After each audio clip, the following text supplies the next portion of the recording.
네, 안녕하십니까. 직업상담사 2급 자격증 시험 노동시장론 강의를 맡은 홍준용 노무사입니다.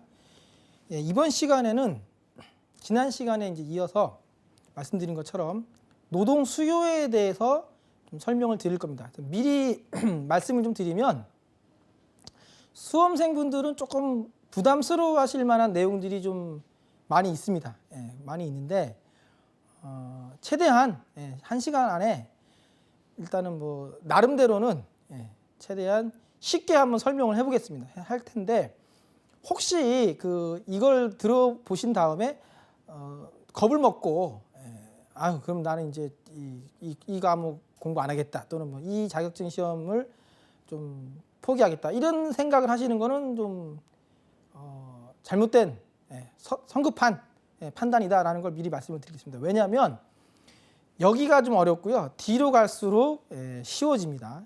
그런 과목의 특성이 있다는 걸 좀 아시고 같이 한번 따라오시면 되겠습니다. 첫 번째로 노동 수요의 개념에 대해서 설명을 드릴 건데요. 뭐라고 지금 얘기를 하고 있냐? 노동 수요자가 지난 시간에 말씀드렸죠. 뭐라 그랬습니까? 기업이죠, 기업. 노동 수요자, 기업이 일정 기간 동안의 노동력을 고용하려는 욕구. 자, 그러면 일정 기간이 뭐냐? 그거 이제 좀 따옴표가 좀 쳐져 있는데요. 일정 기간이라는 말이 유량 개념이라고 이해하시면 돼요. 유량 개념. 그게 무슨 말이냐면요. 예를 들어 가지고 두 명의 수험생분이 있는데 제가 질문을 했어요. 초코파이가 몇 개가 드시고 싶습니까? 질문했더니 이쪽에 있는 분은 뭐 1개요 이렇게 대답을 하고 이쪽에 있는 분은 10개요 이렇게 대답했어요. 그러면은 우리가 얼핏 생각하기에는 10개 이렇게 얘기한 분이 아이고 저분이 초코파이를 많이 드시는 분이네 이렇게 이제 생각할 수가 있지만 한 번 더 들어가 봤더니 10개라고 대답하신 분은 나는 1년에 10개를 먹고 싶다 이렇게 대답한 거였고 1개라고 대답한 사람은 나는 1시간에 1개. 그죠? 그러면 얘기가 달라지죠. 그래서 지금 얘기한 것처럼 기간은 정하기 나름이에요. 언제부터 언제까지 그 정해놓은 기간 동안에 얼마나 먹고 싶냐, 얼마나 갖다가 쓰려고 하느냐 이 의미거든요. 수요라는 게. 그래서 노동 수요는 무슨 개념이다? 유량 개념이라고 얘기하는 겁니다. 뭐 노동 수요만 유량 개념이 아니고 다음 시간에 배우게 될 노동 공급도 마찬가지예요. 말만 바꾸면 되거든요. 노동 수요 대신에 공급이라고. 그래서 노동 공급이나 노동 수요 둘 다 유량 개념이에요. 국민소득도 예를 들어 놨죠. 국민소득. 예를 들어서 2020년도 국민소득 그러면 뭐예요? 2020년도 1월 1일부터 12월 31일까지 벌어들인 소득 얼마, 정해놓은 기간 동안 얼마 이거잖아요. 그죠? 그러니까 이제 그게 유량 개념이라는 거고. 그 다음에 이제 유량 개념에 대비되는 개념이 있어요. 그게 무슨 개념이다? 저량 개념. 영어로는 스톡 써 있죠. 그래서 노동 수요는 저량 개념이 아니라는 거예요. X표 돼 있죠? 저량 개념이 아니에요. 저량 개념은 어떤 의미냐면요. 일정 기간이 아니고 일정 시점, 특정한 한 시점을 의미합니다. 뭐 예를 들어 가지고 좀 슬픈 얘기인데 저의 어렸을 적 이제 추억을 떠올려 보면은 제가 중학생 때였어요.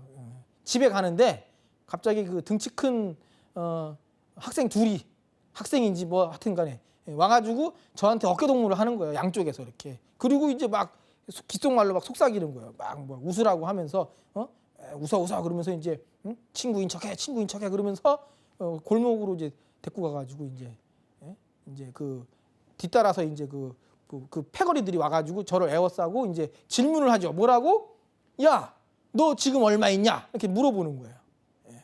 그때 제가 만약에 대답을 할 때 너의 질문에 내가 대답을 하겠는데 그 질문이 지금 유량 개념으로 물어보는 거냐, 저량 개념으로 물어보는 거냐 이렇게 반문을 했다면은 어떤 일이 벌어졌을지 저도 알 수가 없어요. 하지만 당시에 저는 경제학을 공부하지 않았기 때문에 너 지금 얼마 있어? 사실대로 말해. 얘기할 때 뭐라고 이해를 했냐면 저량 개념으로 이해해가지고 지금 현 시점, 이 현재 얼마 이렇게 이제 이해한 거예요. 그래가지고 제가 정직하게 400원이 있다 해가지고 이제 400원을 딱 줬죠. 그러면서 제가 뭐라고 했냐면은 그런데 내가 버스를 타야 되니까 200원을 거슬러 주시오 하니까 왜 정직한 녀석이니까 200원은 거슬러 줘야지 해가지고 또 200원을 또 거슬러 받고 뭐 이런 좀 슬픈 그런 이제 스토리인데 하여튼 여기서 중요한 건 뭐 일정 시점 절약 개념, 일정 기간 유량 개념. 외환부유액 뭐라고 돼 있어요? 절약 개념. 2021년 뭐 2월 20일 현재 외환부유액 얼마 절약 개념. 그죠? 그래서 시험 문제 낼 만하죠. 예. 어떻게? 노동 수요는 절약 개념이다. 그러면 틀린 보기. 이렇게. 그다음에 여기 그 개념에 보면은요. 노동 수요자가 일정 기간 동안에 노동력을 고용하려는 욕구라고 돼 있어요. 욕구. 왜 욕구라고 썼을까? 그 의미가 밑에 써 있는 세 번째. 노동 수요는 사전적인 개념이다. 사전적이라는 뜻은 이미 실현된 것이 아니라 조건부, 가정, 의사, 의향, 마음이 있다는 것을 의미한다. 무슨 뜻이냐면은 내가 노동 수요자가 기업이니까 사람을 몇 명을 뽑아가지고 지금 앉혀놨다. 이미 실현된 그 상태를 의미하는 게 아니고 임금이 100만 원이면 사람을 내가 몇 명까지 쓸 마음이 있다. 이런 의미예요. 아직 실현되지 않은 거.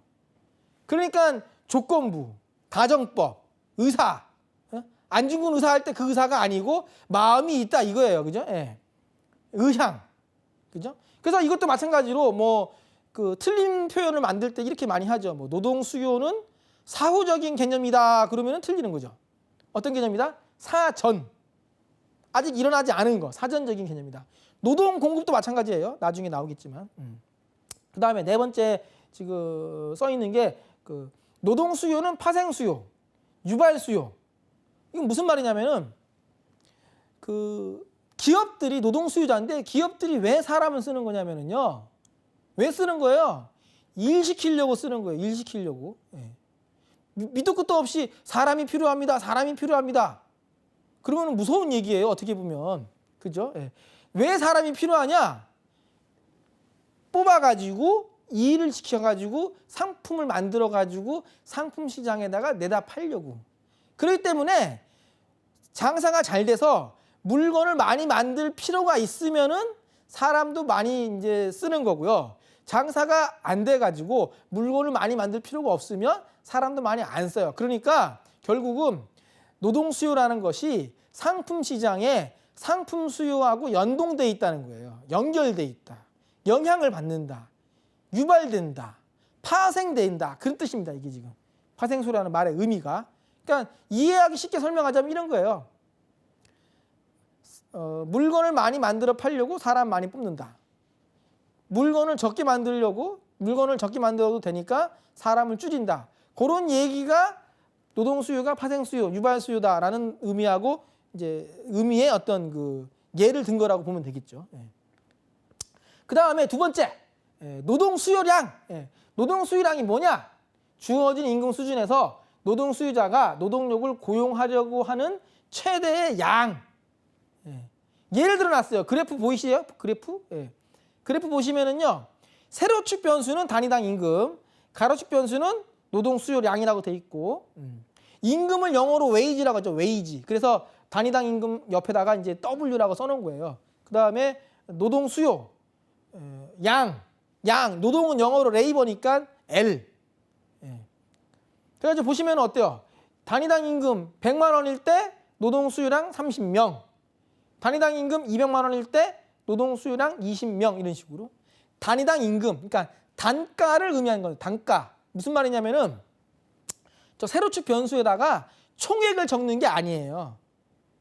단위당 가격을 적는 거예요. 그러니까 만약에 총액을 적었다고 하면은 좀 말이 안 돼요. 그러니까 뭐 단위당 임금이 100만 원일 때 사람을 30명까지 쓸 마음이 있다. 그럼 총액은 얼마가 필요하겠어요?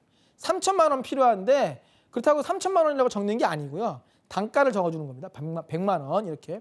그래서 100만 원일 때 노동은 최대 30명까지 쓰고 싶다. 그러면 30명이라는 게 100만 원일 때 노동 수요량이 되는 거고요. 그 20명이라는 거는 단위당 임금이 200만 원일 때 노동 수요량이 되는 거다 이거죠.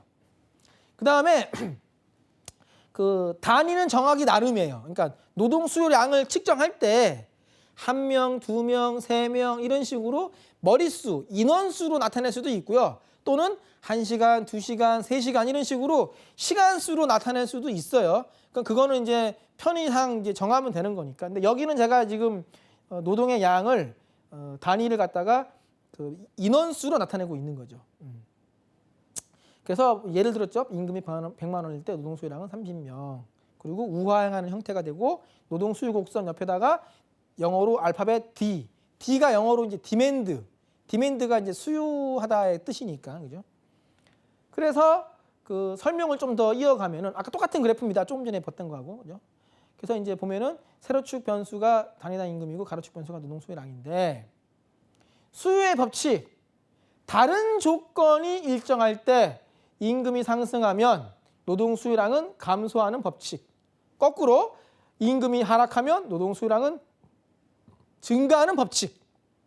그러니까 무슨 말이에요? 임금이 100만 원에서 200만 원으로 올라가면은 노동 수요량은 30명에서 20명으로 줄어든대요. 이 그래프는 지금 설명이 그렇죠. 거꾸로 임금이 200만 원에서 100만 원으로 떨어지면은 노동 수요량은 20명에서 30명으로 늘어나고 반대 방향으로 움직이죠. 반대 방향으로. 뭐 하나가 늘어나면 다른 하나는 줄어들고. 그러면 우리가 그걸 뭐라고 표현하냐면은 여기 나와 있는 것처럼 상충관계, 역관계, 반비례 관계, 부의 관계, 음의 관계, 마이너스 관계. 그렇게 표현합니다. 예, 요거를 다 같은 말이에요. 예. 그리고 그런 식으로 그래프상의 두 변수가 상충관계면은 그래프는 보시다시피 오른쪽 아래로 내려가는 형태로 그려집니다. 우하향하는 형태로. 그리고 저는 지금 이거를 이제 직선 형태로 그렸어요. 그래프를. 근데 표현은 뭐라고 써놨어요? 노동 수요 곡선이라고 써놨죠. 그러니까 구부러진 정도는 의미가 없어요. 그러니까 뭐 직선 형태로 그려도 편의상 노동 수요 곡선이라고 불러요. 중요한 건 뭐다? 그래프가 오른쪽 아래로 내려가는 형태가 중요한 거예요. 오른쪽 아래로 내려가는 형태가. 그리고 오른쪽 아래로 내려간다는 것은 뭘 뜻하는 거냐? 그래프상의 두 변수가 서로 반대 방향으로 움직인다는 뜻이다. 예. 그러면 참고사항. 예. 다른 그래프요. 이거는 앞에 거하고 다른 그래프죠. 이거는 보세요. 시험에 나오는 그래프는 아닌데 이것도 그래프가 우하향하죠. 근데 가로축하고 세로축의 변수가 달라요. 가로축 변수는 키, 그 이 신장, 그죠? 키를 말하는 거고 세로축 변수는 월 소득. 보면서 뭔가 뭐 느낌이 오세요? 예. 제가 그린 그래프예요. 예. 저는 이런 식으로 저의 응어리진 거를 풀어요. 예. 이 그래프가 의미하는 바가 뭐겠어요? 예. 그래프가 다른 건 몰라도 좀 전에 얘기했듯이 우하향하는 형태니까 그래프상의 두 변수는 서로 무슨 관계? 상충관계, 반비례 관계라는 거예요. 그럼 얘는 뭘 뜻하는 거냐면은 보세요. 가로축이 키잖아요. 키. 그러면 키가 1.6m하고 1.9m를 해놨죠. 이것도 제가 그래프를 그린 거니까 저는 키를 센티미터로 표현하지 않습니다. 잉크도 아끼고 경제성을 위해서. 그죠? 미터로 나타내면 되지 뭐 하려고 힘들게 160 공 하나 더 붙여요. 그죠? 1.6 하면 되는데. 그죠? 그래서 1.6m인 사람의 월 소득은 2억 원. 그죠? 그 다음에 1.9m인 사람은, 키가 1.9m인 사람은 월 소득이 100만 원. 저의 어떤 염원을 담아서 응어리를 풀어보는 건데. 그러니까 이게 뭐냐면 키가 큰 사람은 소득이 적고 키가 작은 사람이 소득이 많다. 이런 이제 의미인 거죠. 그러니까 키하고 소득이 무슨 관계다? 상충관계다 이거예요. 다만 아까 전에 봤던 그 노동 수요 곡선하고의 차이점은 뭐냐면 노동 수요 곡선은 세로축이 임금이었어요. 저게 가로축이 노동이고. 그래서 어떻게 설명했냐면 임금이 올라가면 노동이 줄고 임금이 내려가면 노동이 늘고 이런 식으로 임금이 원인이고 노동이 결과였어요. 근데 이 그래프는 제가 어떻게 설명했냐? 키가 원인이고 소득이 결과. 그죠? 여기 빨간색으로 돼 있죠? 일반적으로 가로축의 독립변수, 가로축 독립변수, 원인이 되는 변수 기재하는데 예외적으로 수요곡선하고 공급곡선만 세로축의 독립변수 임금을 적었다. 특별한 이유는 없어요. 그러니까 관행상 수유곡선하고 공급곡선 그릴 때만 세로축에다가 원인이 되는 변수를 쓰고 가로축에다가 결과값 변수를 쓰는데 대부분의 일반적인 그래프는 여기 있는 것처럼 그립니다. 가로축의 원인, 세로축의 결과값. 수학 시간에도 그렇게 배웠죠. X축, Y축. X값이 얼마일 때 Y값이 얼마 이런 식으로.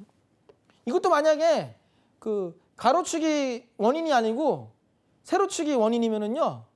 저는 키가 2m가 넘을 수도 있어요. 예. 가로축이 원인이기 때문에 저의 그 염원을 담은 거죠. 그죠? 예. 그래서 중요한 건 뭐냐면 어떤 형태의 그래프든지 간에 그래프가 오른쪽 아래로 내려가면은 그래프상의 두 변수는 서로 무슨 관계? 상충관계, 반비례 관계. 거꾸로 만약에 그래프가 오른쪽 위로 올라가면은요. 그러면은 정비례, 정해관계, 비례관계. 그런 뜻이에요. 그래서 그래프는 두 가지 형태밖에 없어요. 오른쪽 아래로 내려가느냐, 오른쪽 위로 올라가느냐. 오른쪽 아래로 내려가면은 상충관계, 두 변수가.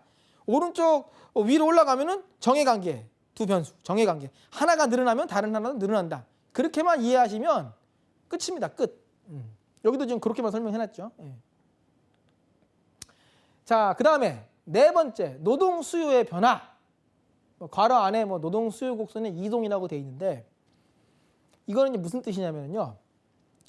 아까 전에 제가 노동 수요의 법칙을 설명하면서 임금이 올라가면은 노동 수요량이 감소하고 임금이 내려가면은 노동 수요량이 늘어난다고 얘기했어요. 당연히 다 그렇게 생각해요. 임금이 비싸지면은 사람 적게 쓰고 임금이 싸지면은 사람 많이 쓰고 당연하게 그렇게 생각하는데 속으로 의문을 품는 분도 있어요. 아닌데 현실에는 보면 임금 올라갈 때 기업들이 사람 더 많이 뽑으려고 하는 경우도 있던데 그럴 수 있어요. 현실에서는. 왜? 그거는 임금 말고 다른 어떤 변수가 더 크게 작용하니까 그런 거예요. 근데 이 노동 수요의 법칙에서는 뭐가 전제가 됐어요? 다른 조건은 일정하다.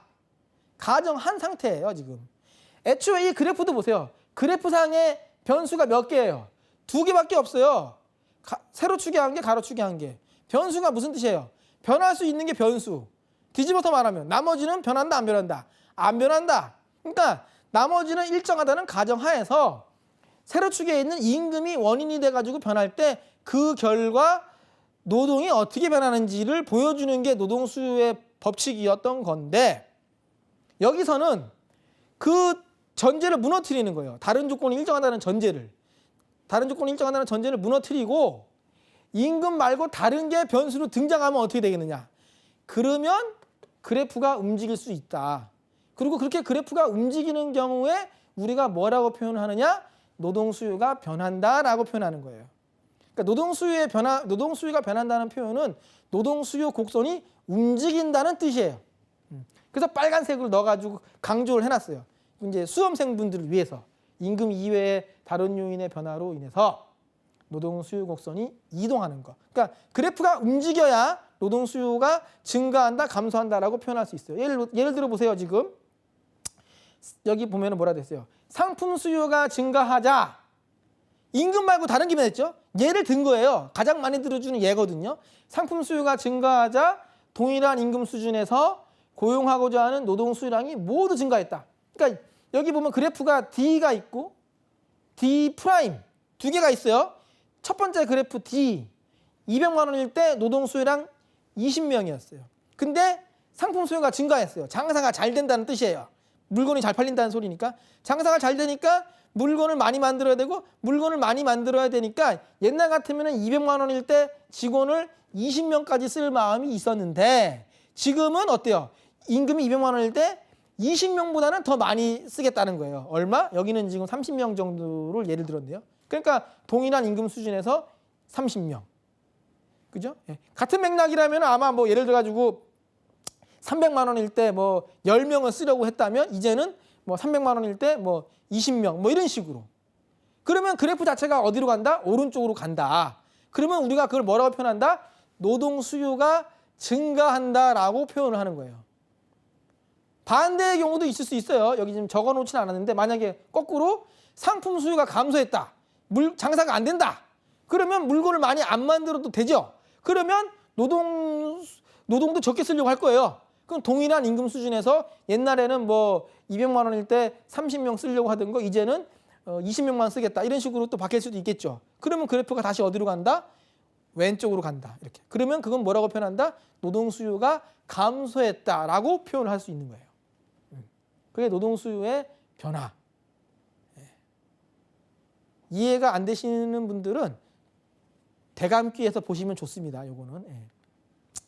그 다음에 이제 시간이 없으니까 자, 두 번째 이제 이윤 극대화 조건에 대한 설명을 좀 드릴게요. 이윤 극대화. 노동 수요자가 누구다? 기업. 그러면 기업들은 노동을 얼마나 쓸 거냐? 사람을 많이 쓸 거냐? 적게 쓸 거냐? 쓴다면은 몇 시간을 갖다가 일을 시킬 것이냐? 고민을 할 거란 말이에요. 그 고민을 할 때 기준이 뭐다? 이거예요. 이윤 극대화. 기업들은 이윤이 극대가 되는 수준에서 노동 수요량을 결정하거든요. 근데 그 이윤 극대화를 따지기 위해서 첫 번째 단계가 뭐냐면은 써 있는 것처럼 노동의 한계 생산 체감의 법칙이라는 게 있어요. 기호로 MPL. 친절하게 밑에 또 뭐 영어도 써놨죠. 마지날, 프로덕트, 오브, 레이버. 발음은 중요하지 않아요. 뭐 영어를 물어보지 않으니까. 기호로는 MPL. 그러니까 마지날이 한계, 프로덕트, 생산, 오브, 뭐뭐의, 레이버, 노동 이 뜻이니까. 그래서 그 누가 물어봤어요. 노동의 한계 생산 체감의 법칙이 뭔가요? 그럼 뭐라고 대답하면 되느냐? 아, 예. 노동의 한계 생산 체감의 법칙이란 노동의 한계 생산이 체감하는 법칙입니다. 그러면 되는 거예요. 제목이 곧 내용이다. 그죠? 써 있잖아요. 두 번째 문장에. 그죠? 예. 그 옆에는 여기 기호로 써놨죠. 노동이 늘어날 때 노동의 한계 생산량이 감소 이렇게. 그래서 설명이 또 부연 설명. 노동 투입량이 늘어날수록 노동의 한계 생산이 체감하는 법칙. 그러면 이제 궁금한 게 왜 갑자기 뜬금없이 노동의 한계 생산 체감의 법칙을 설명하느냐? 그 이유는 이 노동의 한계 생산이라는 거의 정체가 뭐냐? 노동 수요 곡선, 정확하게는 단기 노동 수요 곡선의 아버지예요. 아버지. 왜 아버지냐? 제가 남자니까. 제가 만약에 여자였으면 어머니라고 했겠죠. 그게 무슨 말이냐면은 예를 들어가지고 엄마가 아기를 유모차에 싣고 길에 나왔어요. 근데 아기가 아주 이뻐요. 그럼 사람들이 물어보겠죠. 아이고 아기가 왜 이렇게 이뻐요? 그럼 엄마가 얘기하겠죠. 아유 모르겠어요. 절 닮아가지고 이렇게 얘기하잖아요. 근데 애가 엄청 못생겼어요. 그러면 사람들이 물어보겠죠. 애기가 왜 이럽니까? 그럼 엄마가 뭐라 그래요? 에이 몰래 그 자기 아빠 닮아가지고 그래요. 이렇게 얘기하잖아요. 그러니까 무슨 말이냐? 문제로 나오기 때문에 설명하는 거예요. 왜 노동 수요 곡선이 우하향하는 형태로 생겼습니까? 라고 물어보면은 뭐라고 대답하면 된다? 노동의 한계 생산이 체감하니까. 그렇게 대답하려고. 자 여기 그래프 보세요. 노동의 한계 생산 체감의 법칙 내용이 뭐라 그랬어요? 노동이 늘어날수록 노동의 한계 생산이 감소한다는 뜻이에요. 노동 늘어날 때 노동의 한계 생산 감소한다. 이거 늘어날 때 이거 줄어든다. 서로 반대 방향으로 움직이니까 그 둘은 무슨 관계다? 상충 관계. 상충 관계니까 그래프로 그리면 어떻게 그려야 되는 거예요? 우하향하게 그려야 되는 거예요. 가로축의 노동, 세로축의 MPL, 노동의 한계 생산. 일반적인 경우는 가로축의 원인, 세로축의 결과값이니까 변수가. 그런데 노동 수요 곡선은 어떻게 그렸어요? 가로축의 노동, 세로축의 임금, 우하향. 닮았죠? 가로축 변수는 같아요. 세로축 변수만 달라요. 둘 다 우하향. 왜 닮았냐? 얘가 아빠니까. 실제로 그렇게 시험 문제 나오더라 이거죠. 예. 노동 수요 곡선이 우하향하는 이유가 뭡니까? 노동의 한계 생산이 체감하기 때문에. 예. 그러니까 노동 수요 곡선을 도출하기 위한 첫 번째 단추예요, 이게. 그래서 중요하게 다루는 건데 우리는 시간의 제약이 있기 때문에 엑기스 핵심만 이렇게 설명을 드리고 넘어가는 겁니다. 그러니까 그 장표에서 머릿속에 담아둬야 되는 부분은 요거 다예요. 노동이 늘어나면 노동의 한계 생산이 감소하고 노동 수요 곡선이 우하향하는 형태로 생긴 이유는 노동의 한계 생산이 체감하기 때문에. 아기가 왜 이렇게 생겼습니까? 아빠 닮아가지고요. 이 뜻만 음미하시면 되는 거예요. 그 다음에 두 번째. 그러면 노동의 한계 생산 체감의 법칙이라고 했는데 그 노동의 한계 생산이 뭐냐? 여기 써 있어요. 노동의 한계 생산 가로 안에 양, 물, 역, 성 가로 닫고 이게 무슨 뜻이냐? 노동의 한계 생산 노동의 한계생산량, 노동의 한계생산물, 노동의 한계생산력, 노동의 한계생산성 다 같은 말이라는 뜻이에요. 기호로는 MPL. 그러면 그게 무슨 뜻이냐? 음미해 보면은 여기 수식이 써 있죠. 노동 투입량의 변화량분의 총 생산량의 변화량이라는 뜻이에요. 약속을 그렇게 한 거예요. 그러니까 그냥 외우시면 돼요. 사실은 수험생분들이라면 경제학 그 이론 중에 뭐 한계라는 단어가 들어간 내용들이 많거든요. 근데 어떻게 이해하면 되냐면 한계라는 말이 나오면은 변화량분의 변화량이라고 이해하시면 돼요. 노동 변화량분의 총 생산량의 변화량. 기호로 바꾸면은 델타 L분의 델타 Q. 그 삼각형이 그리스 문자로 델타라고 읽으시면 돼요. 델타. 레이버는 L. 생산량. 양은 영어로 퀀터티. 그러니까 이제 Q. 그죠? 퀄러티는 품질, 질. 그죠? 예. 여기는 이제 퀀터티의 약자로 Q 이렇게. 기호가 중요한 건 아니에요. 의미만 알면 돼요. 그 예를 들어놨어요. 직원이 100명일 때 냉장고 1000대 만들었대요. 근데 직원이 110명으로 늘었다는 거예요. 10명 늘었대요. 그랬더니 냉장고를 몇 대 만든다? 1300대. 예. 그 경우에 노동의 한계생산량이 얼마냐? 그러면 노동의 변화량은 얼마예요? 100명에서 110명으로 10명 늘었으니까 10. 그 다음에 생산량의 변화량은 1000대에서 1300대로 300. 그러니까 10분의 300. 약분하니까 1분의 30. 그러니까 30. 그러면 이렇게 음미하면 되는 거죠. 아, 노동 하나 더 집어넣으면은 생산량 30개 더 늘어나는구나 이 뜻이에요. 이게 노동 수요자 기업한테는 중요한 거예요. 왜? 기업이 노동을 얼마나 그 수요할 것인가를 따질 때 판단 기준이 이윤 극대화였잖아요. 그죠? 그 이윤을 따지려면 첫 단추가 양을 먼저 알아야 돼요. 양을 먼저 알아야 돼요. 그래. 사람 하나 더 쓰면은 물건 몇 개를 더 만들 수 있느냐? 그걸 알아야 거기다가 이제 물건 가격을 곱하면은 매출 증가분을 알 수 있을 것이고 거기서 이제 비용을 빼면은 그 이윤이 나올 거 아닙니까? 차근차근히 그 단계를 밟아가는 거예요. 그래서 요 그 페이지에서 우리가 이제 머릿속에 담아놔야 될 부분은 요거밖에 없습니다. 노동의 한계 생산은 노동의 변화량분의 총 생산량의 변화량이다. 이렇게. 그 다음에 세 번째. 노동의 한계 생산물 가치. 가치라는 말이 하나 붙었어요. 가치를 영어로 뭐라고 한다? value. 그래서 V자가 붙은 거예요. VMPL. 그걸 분해해보면 어떻게 나타내느냐? 노동의 한계 생산물에다가 상품 가격을 곱하면 돼요. 그래서 VMPL은 MPL 곱하기 P 이렇게 써놨죠. 자, 그러면 기호가 나오기 시작하니까 영어로 된 기호가 나오기 시작하니까 조금 저 알러지 반응을 일으키는 분 또는 뭐 공포심을 가지시는 분들도 있을 수 있는데 기호가 앞으로 남은 게 하나밖에 없어요. 그게 다예요. 그러니까 좀만 인내심을 가지고 보시면 됩니다. 예. 예를 들어 볼게요. 자, 직원 100명일 때 냉장고 1000대 만들었는데 직원 110명으로 늘어나니까 냉장고 1300대 만들었다. 아까 들었던 예예요. 똑같은 예죠 지금. 다만 여기서는 뭐까지 알려줬다?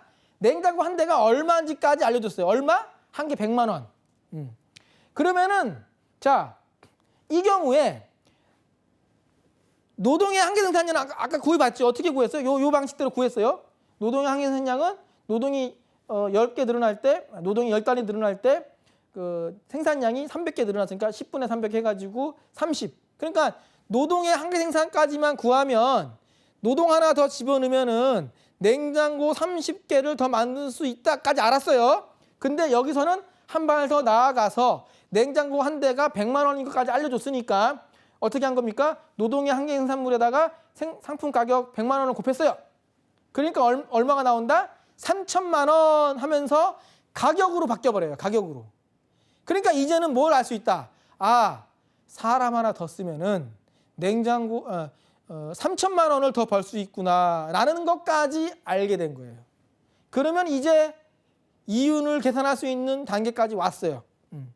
그래서 이제 빨간색으로는 그걸 이제 이해하기 쉽게 설명해 드리려고 한 문장으로 줄여 놓은 거죠. 노동 하나 더 투입했을 때 매출액 증가분 이렇게 이해하시면 편하다. 뭐를? 노동의 한계 생산물 가치 VMPL을. 그죠? 자, 그랬을 때 이제 결론. 그럼 이윤 극대화 조건이 뭐냐? 예. 결론이 이거예요.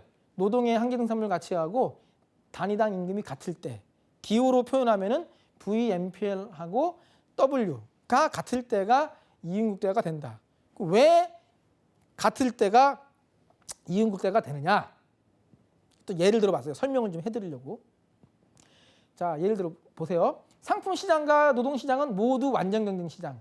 별다른 말이 없으면 시장은 완전 경쟁 시장으로 가정하기로 한다고 지난 시간에 설명했죠. 예. 그다음에 단위당 임금 W, 단위당 임금이 1억 원. 예. 기왕 쓰는 김에 크게 쓰는 거예요. 예. 또 수업 들으시는 분들 1억 원씩 받으시라고 제가 좀 그 염원을 담아가지고. 예. 그럴 때 다음과 같은 표가 그려진다면 그때 이윤국대가 되는 시점이 언제냐 이거죠. 보시면은 고용 인원이 6명, 7명, 8명, 9명, 10명 이런 식으로 노동이 하나씩 늘고 있어요.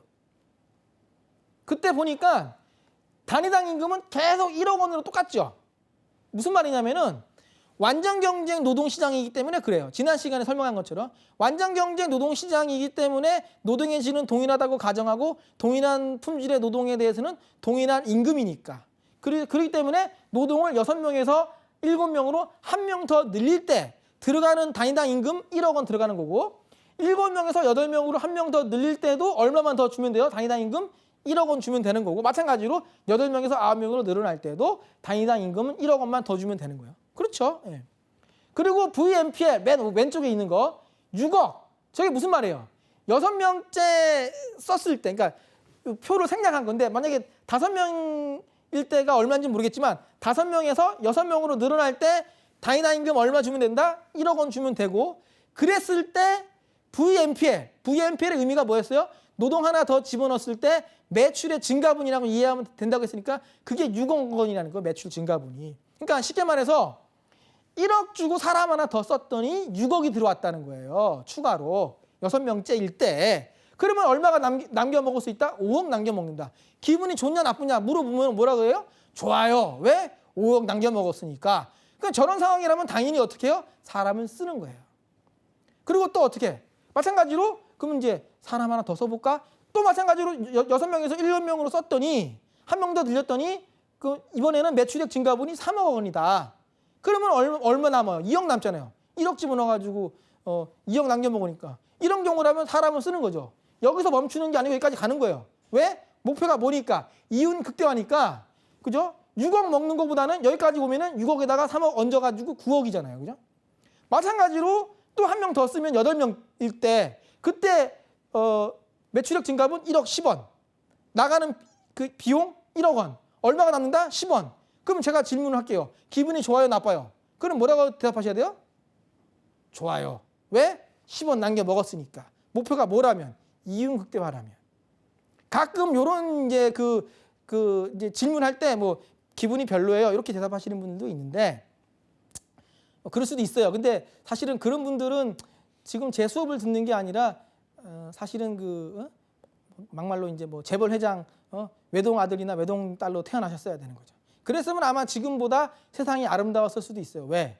아유 그 10원 뭐 먹어봐야 뭐 간에 기별도 안 오는 거 나는 뭐 별로 뭐 기분도 안 좋고 하니까 나는 안 먹겠다. 예. 내비두면은 그거 이제 그 10원 바라보고 이제 일반 그 서민들이 달려 들어가지고 이제 너 1원 나 2원 나눠 먹으면서 사는 건데 현실에서는 목표가 뭐니까 이윤 극대화니까 그 10원도 내가 먹겠다 해가지고 그 대자본들이 다 들어와가지고 이제 막 장사를 하니까 이런 이제 이 피레미 같은 사람들은 이제 힘든 거죠, 사실은 뭐 그죠? 예. 경제는 성장해도 그러니까 어떻게 보면 이윤 극대화라는 게 대단한 얘기 아니에요, 그죠? 근데 내가 다 먹겠다 이 소리지. 그러니까 어떤 뭐 기업의 어떤 뭐 범죄 행위라든지 부도덕한 행위를 했을 때 그걸 옹호해 준답시고 뭐 기업은 이윤 극대화를 추구하니까 이거는 사실은 옹호해 줄 만한 논리로는 좀 맞지가 않죠. 왜? 도둑도 도둑질할 때 이윤 극대화 추구하잖아요. 뭐 금은방 털 때 싹 다 털지 뭐 주인 생각해가지고 뭐 저기 다이아만 털고 뭐 24K는 남겨주고 그러진 않거든요, 그죠? 목표가 뭐니까 이윤 극대화니까. 그래서 마찬가지예요. 이거 지금 1억 집어넣어가지고 10원 남겨 먹을 수 있으면 이것도 10원도 이윤이니까 또 쓰는 거예요. 그럼 언제까지 저런 식으로 진행을 하냐면 9명째까지. 왜? 9명째까지 쓰면은 1억 집어넣어가지고 추가로 1억 들어오면은 추가 이윤 0. 그러면 됐다. 여기서 멈추는 거예요. 그러니까 이론상으로는 무슨 뜻이냐면은 노동을 야금야금 늘려가면서 계속 재보는 거예요. 그래가지고 계속 남겨 먹을 게 있으면은 계속 먹기 위해서. 그러다가 요 단계까지 오면은 이제 더 이상 먹을 게 없네. 멈추면 되는 거예요. 목표가 뭐? 이윤 극대화니까. 추가 이윤이 0이라고 해가지고 손해보는 게 아니에요. 그러니까 이해를 도와드리려고 제가 빨간색으로 써놨죠. 뭐라고? 더 이상 먹을 게 없는 수준까지 먹었을 때가 최대한 많이 먹는 거. 극대로 많이 먹는 거니까. 근데 또 궁금한 거. 그럼 왜 이 표에서는 VMPL이 6억, 3억, 1억 10원, 1억 9천만 원 이런 식으로 줄어들까요? 그 줄어드는 이유는 노동의 한계 생산 체감의 법칙이 작용하기 때문에. 시간 관계상 왜 체감의 법칙이 작용하는지는 제가 설명을 안 했고 그냥 전제로 깔고 왔죠. 노동을 늘리면 노동의 한계 생산이 줄어든다고. MPL이 줄어든다. 노동을 늘릴수록 MPL이 줄어든다. MPL이 줄어드니까 VMPL도 줄어든다. 그죠? 그 뜻입니다. 그래서 줄어드는 식으로 예를 든 거예요. 그래가지고 여기서 멈추지 않고 또 미련이 남아가지고 또 1억 주고 사람 하나 더 쓰면은 이제는 추가로 먹을 수 있는 이윤이 마이너스가 되는 거죠. 그러면 손해보는 거니까 이 상황까지는 안 간다. 그래서 기업주라면, 노동 수요자라면, 목표가 이윤 극대화라면 VMPL과 W가 같아지는 상황. 거기서 멈춘다는 거예요. 이해가 안 되시면 외워도 됩니다. 그러면 문제 푸는 데는 차이는 없거든요. 수험생분들한테 설명할 때는 제가. 그래서 VMPL이 W보다 크면은 아직까지 이윤이 극대가 안 된 상태잖아요. 그래서 노동을 더 투입해야지 이윤 극대가 달성이 되는 거고 반대로 W가 VMPL보다 크다. 이거는 뭐예요? 비용이 더 나간다는 거예요. 그럴 때는 어떻게 한다? 노동을 줄여야 이윤이 극대가 된다는 거고. 그러니까 두 가지 경우는 지금 아직까지 이윤 극대가 안 된 상태예요. 그래서 이윤 극대화를 위해서 노동을 늘리거나 노동을 줄여야 되는 상황이고 세 번째 상황, 요게 지금 이윤 극대가 달성된 상태예요. 그러니까 이 상태면 거기서 멈추면 되는 거예요. 그러니까 더 이상 노동 집어넣어봐야 더 이상 남겨먹을 게 없는 상태가 될 때까지 노동을 집어넣으면 된다. 그렇게 이해하시면 됩니다. 자, 그 다음에 노동 수요의 탄력성. 제가 지금 그 시간이 없기 때문에 노동 수요에서 이제 직업 상담사 시험에서 주로 다루는 거 위주로 지금 핵심적인 거 그 양대 산맥을 지금 설명드리고 있는 거예요. 첫 번째가 이 이윤 극대화 조건이었고요. 그 계산 문제로도 많이 나오기 때문에. 그 다음에 두 번째가 지금 나와 있는 노동 수요의 탄력성입니다. 자, 개념을 설명드릴게요. 뭐냐? 노동 수요의 임금에 대한 탄력성. 줄여가지고 노동 수요의 탄력성. 국어 문제인데 뭐뭐에 대한 그러잖아요. 그러면 그게 분모로 갑니다. 분모로. 그래서 어떻게 돼 있어요? 임금에 대한 탄력성이니까 임금이 분모로 갔어요. 그래서 임금의 변화율. 분자는 노동 수요량의 변화율. 그럼 탄력성이 뭐냐? 탄력성이라는 것은 민감한 정도를 의미합니다. 민감한 정도. 그래서 부연 설명 적어놨어요. 뭐라고 써 있어요? 자극, 원인에 대해서 얼마나 민감하게 반응하느냐, 얼마나 민감하게 변화하느냐, 그거를 의미한다. 예를 들어가지고 뭐 피부가 민감해요. 뭐 그러면 무슨 뜻이에요? 조금만 뭐 외부에 어떤 자극이 주어지면은 막 뭐 뽀드락지 같은 게 막 나고 막 피부가 일고 막 이러면 이제 아이고 민감한 피부네 뭐 이렇게 얘기하잖아요. 제가 좀 민감한 피부거든요. 그러니까 자극의 그 좀 변화가 크게 나타난다. 그 탄력적이다, 탄력적. 그죠? 그래서 그렇게 이해하시면 되는데 유의사항, 요건 이제 수험생분들한테 좀 이제 문제 풀 때 유의사항인데 뭐냐면 탄력성이라는 것은요. 어떤 명목의 탄력성이 되었든지 간에 변화율분의 변화율이에요. 나중에 노동 공급에서도 이제 또 나오겠지만 만약에 노동 공급의 탄력성 그러면은 말만 바꾸면 돼요. 수요 대신에 뭐라고? 공급이라고. 그럼 노동 공급의 탄력성 그러면 임금 변화율분의 노동 공급량의 변화율 이렇게. 그런 경우 그때도 마찬가지로 탄력성이니까 변화율분의 변화율이에요. 율. 그 눈치가 빠른 분들은 감이 오겠죠. 이걸 갖다가 만약에 문제를 만든다면은 어떻게 만들면 좋아요? 유를 양으로 바꾸면 틀리는 거예요. 그죠? 그래서 제가 그 빨간색으로 써놨죠. 한계, 아까 한계 생산, 뭐 한계 생산물 가치, 한계라는 말이 나오면은 한계는 변화량분의 변화량이라고 이해하시면 되는 거고, 탄력성이라는 게 튀어나오면은 탄력성은 변화율분의 변화율로 이해하셔야 돼요. 변화율분의 변화율. 무슨 탄력성이든지 간에 무슨 뭐 대체 탄력성, 무슨 뭐 소득 탄력성, 뭐 시험에는 안 나오지만 그런 같은 탄력성이라는 말이 나오면은 탄력성은 다 변화율분의 변화율로 이해하시면 된다. 그러면 이제 이해가 됐는지 한번 볼게요. 여기 임금이 10% 상승, 노동 수요량은 5% 하락. 당연히 노동 수요니까 임금과 노동 수요량은 상충 관계이고, 상충 관계이니까 임금이 올라갔다고 가정하니까 노동 수요량은 감소해야 되겠죠. 그랬을 때 탄력성 값이 얼마냐 하면은 10%분의 20%. 아니 죄송합니다. 10%분의 5%. 노동 수요량이 5% 감소니까 10%분의 5%니까 약분하면은 10분의 5. 그러니까 0.5. 여기서 이제 유의사항. 1차 시험에서는 틀릴 일이 별로 없는데 2차 시험에서 계산 문제도 나오거든요. 근데 이제 어떤 경우가 많이 있냐면 실수하시는 분들이 이거를 이제 다 해놓고 습관적으로 0.5% 그러면 틀려요. 그 탄력성에 대한 개념이 없는 거예요.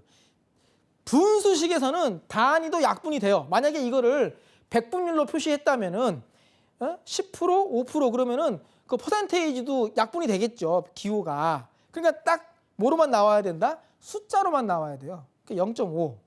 0.5% 하면 틀려요. 네. 유의하시고요. 자, 그 다음에 좀 더 음미를 해볼게요. 세 가지 경우가 있어요. 가회사, 나회사, 다회사. 세 개의 회사가 있는데 똑같이 임금이 10%씩 올라갔어요. 10%, 10%, 10%. 임금이 올라갔는데 가회사는 노동 수요량이 50%가 줄었고, 나회사는 10%가 줄었고, 다회사는 1%가 줄었어요. 그랬을 때 노동 수요의 탄력성 값이 얼마입니까? 라고 물어보면 약분이 되니까 가회사는 5, 5%가 아니죠. 5죠. 5 약분하면 5. 나회사 1, 다회사 0.1. 그렇죠? 예. 그 다음에 이제 여기는 좀 제가 적어놓진 않았는데 또 이렇게 설명하면 또 이제 수학 좀 잘하시는 분들, 이제 어떤 그 예리하신 분들은 이런 질문해요. 뭐라고 질문하시냐면은, 아니 임금이 10% 올라갔을 때 노동 수요량이 50%든 10%든 1%든 내려갔으면은 플러스 10%, 마이너스 50%, 플러스 10%, 마이너스 10%, 플러스 10%, 마이너스 1%니까 마이너스 5, 마이너스 0, 마이너스 1, 마이너스 0.1 요렇게 표현해야 되는 거 아닙니까? 라고 물어보시는 분들이 있어요. 그게 맞는 말이죠, 사실은. 그런데 탄력성이라는 것은 제가 뭐라 그랬어요? 민감한 정도를 의미하는 거예요.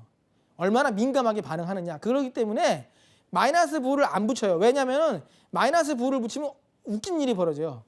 가나다 세 회사 중에 가회사가 지금은 5니까 값이 제일 커요.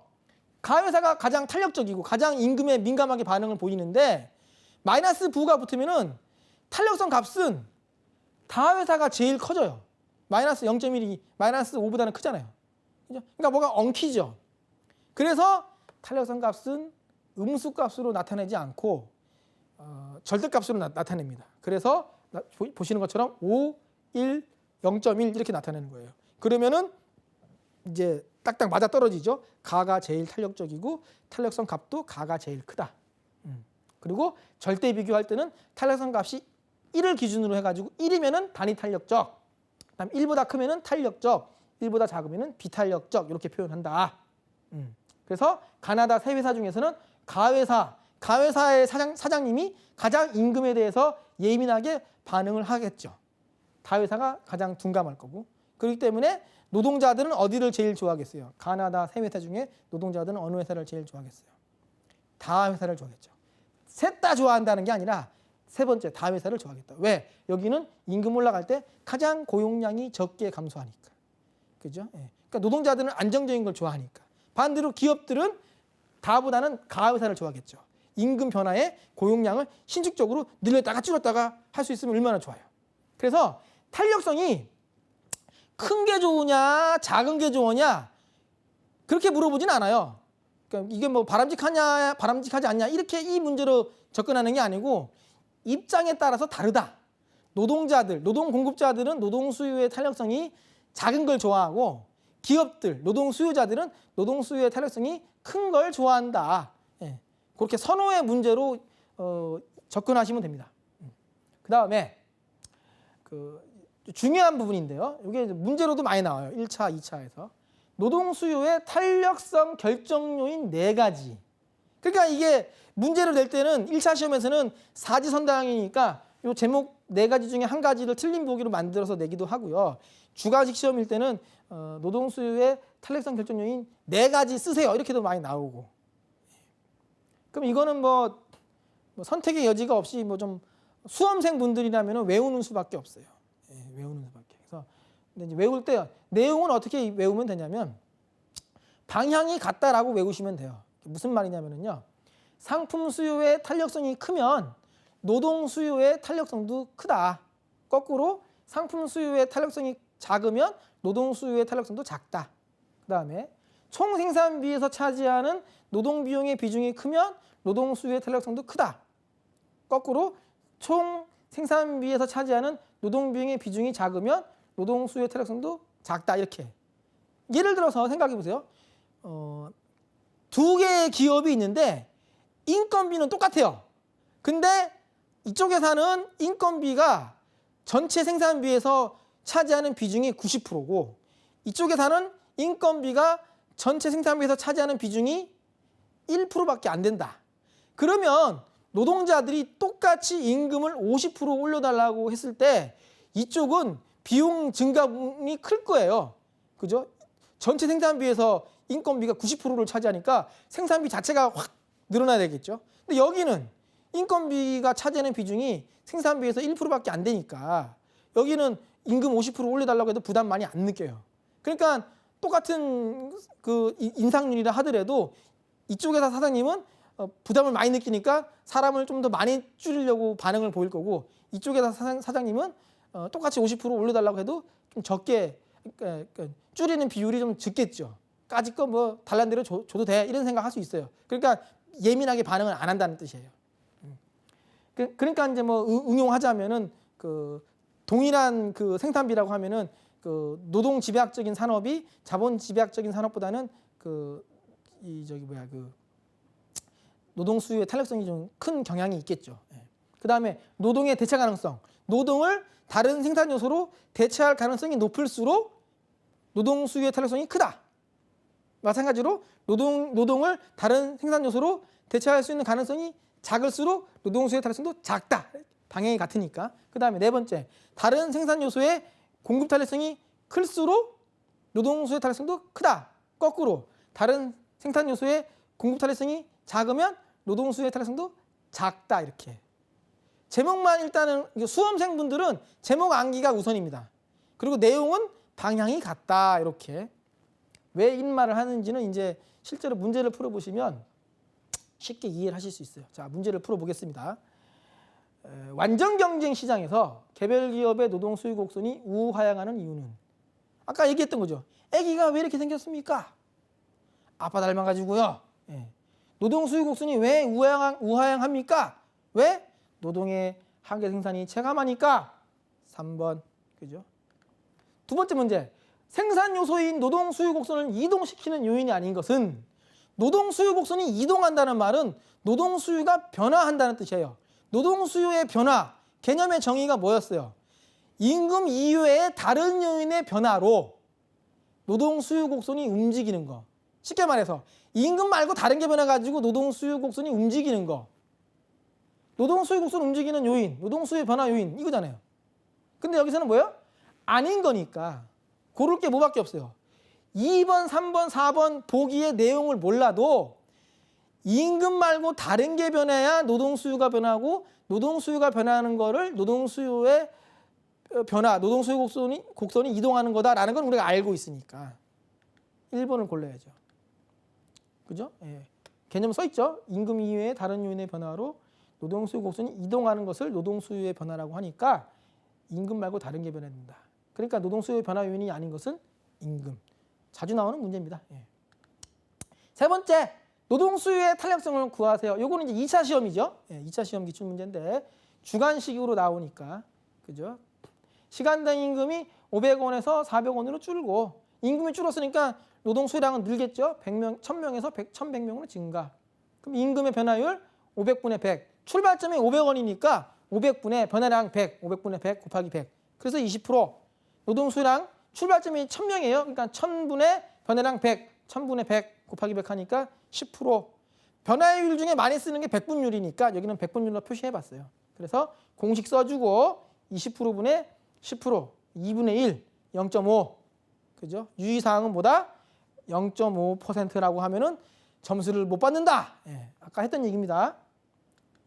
네 번째 문제. 처음 7명의 노동자의 평균 생산량은 20단위. 노동자를 추가로 한 사람 더 고용함으로써 평균 생산량이 18단위로 감소했다. 이때 추가로 고용된 노동자의 한계 생산량은 아예 지금 답을 지금 시간이 없어가지고 좀 답 노출을 시켜버렸는데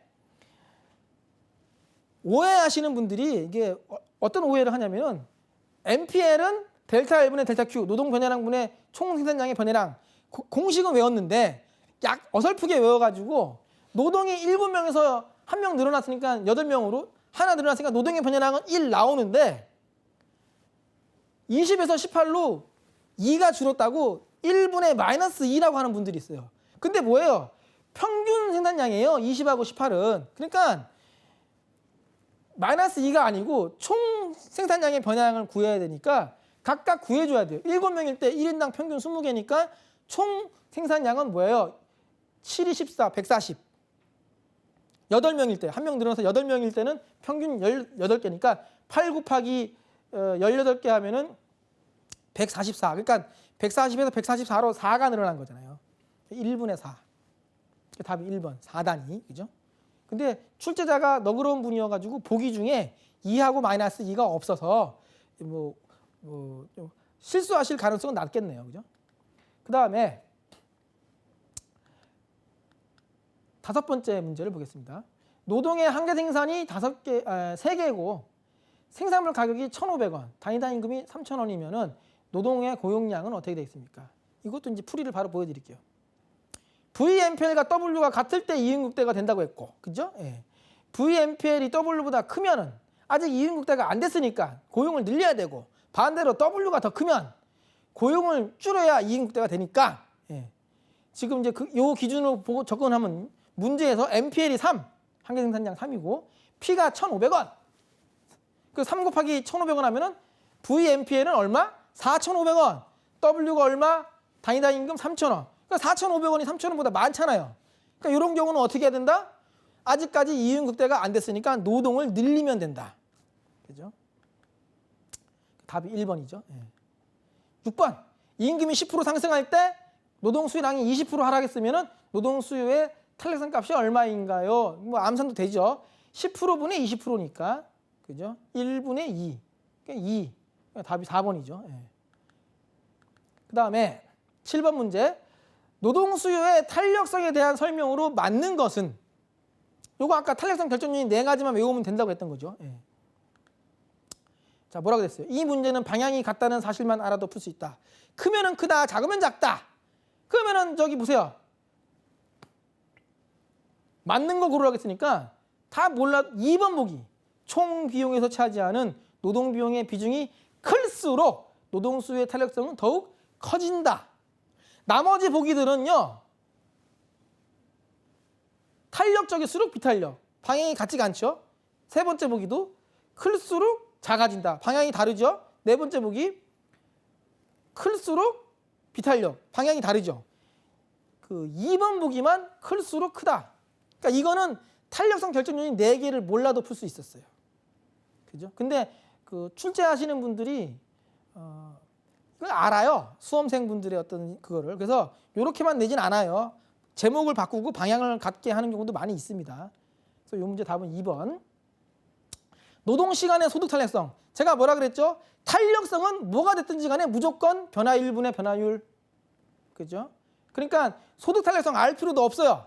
다만 뭐만 알면 된다. 이거는 탄력성이라는 거는 변화 1분의 변화율이다라는 거를 아는지 모르는지 보려고 낸 문제예요. 그래서 답이 몇 번? 4번. 나머지는 변화율이 아는 게 끼어 있죠. 4번만 유일하게 변화 1분의 변화율로 나타나고 있습니다. 9번 문제 다음 중 노동 공급의 탄력성 공식으로 맞는 거. 노동 수요의 탄력성만 봤는데 수요 대신에 공급이라고 말만 바꾸면 되고요. 노동 공급은 일반적으로 노동과 임금이 정해관계니까 마이너스 부호를 붙이지 않습니다. 노동 수요의 탄력성의 경우는 마이너스 값을 나타내면 안 되기 때문에 절대값으로 표시하거나 공식에 마이너스 부호를 붙일 수 있거든요. 근데 노동 공급은 그럴 수가 없어요. 그래서 4번을 골라야 돼요. 4번을. 변화율분의 변화율인데 임금 변화율분의 노동 공급량의 변화율. 부호는 마이너스 부호 안 붙은 걸로. 10번 문제. 다음 중 노동 수요의 특징을 나타내지 않는 거. 시간 관계상 결론을 바로 설명드릴게요. 4번. 가수요가 뭐냐? 유반 수요하고 파생 수요는 설명했습니다. 같은 말이죠. 결합 수요라는 거는 결합해서 쓴다는 뜻이고 가수요가 뭐예요? 가수요. 직업이 뭡니까? 가수요. 그게 아니고 가짜 수요. 그러니까 사재기요. 사재기. 필요하지도 않는데 쓰려고 하는 거. 근데 노동 수요는 가수요가 아니죠. 노동 수요가 만약에 가수요면은 사람이 필요하지도 않는데 미리 직원을 뽑아 놓는다? 그러면 실업자가 한 명도 없을 거예요. 그죠? 그래서 4번이 틀렸다. 그래서 문제는 좀 엄청 달려왔는데요. 그러니까 그 수험생분들한테 정리를 시켜드린다면 외워야 되는 거는 노동의 한계 생산물 가치는 MPL 곱하기 P, 그 다음에 이윤극대화 조건은 VMPL과 W가 같을 때다. 그래서 만약에 VMPL이 W보다 크면 노동을 늘려야 되고 VMPL이 W보다 크면은 노동을 늘려야 되고 W가 VMPL보다 크면은 노동을 줄여야 된다. 그 다음에 탄력성은 임금 변화율분의 노동 수요량의 변화율이다. 그래서 오늘은 좀 내용이 많은데 그 압축을 해가지고 1시간에 지금 설명을 드렸어요. 그러니까 처음 듣는 분들은 조금 돌려보기 하셔가지고 좀 그러니까 복사가 아니라 반복해서 조금 들어보시는 게 이해를 좀 높이는데 도움이 되실 겁니다. 그러면 다음 시간에는 오늘보다는 조금 쉬운 걸로 진도를 나갈 겁니다. 노동 공급에 대해서. 그래서 노동 공급자들이 어떻게 이제 판단을 하고 노동 공급량을 결정하는지 설명을 드릴 테니까 다음 시간 전까지 복습을 하시고 다시 만나는 걸로 하겠습니다. 수고하셨습니다.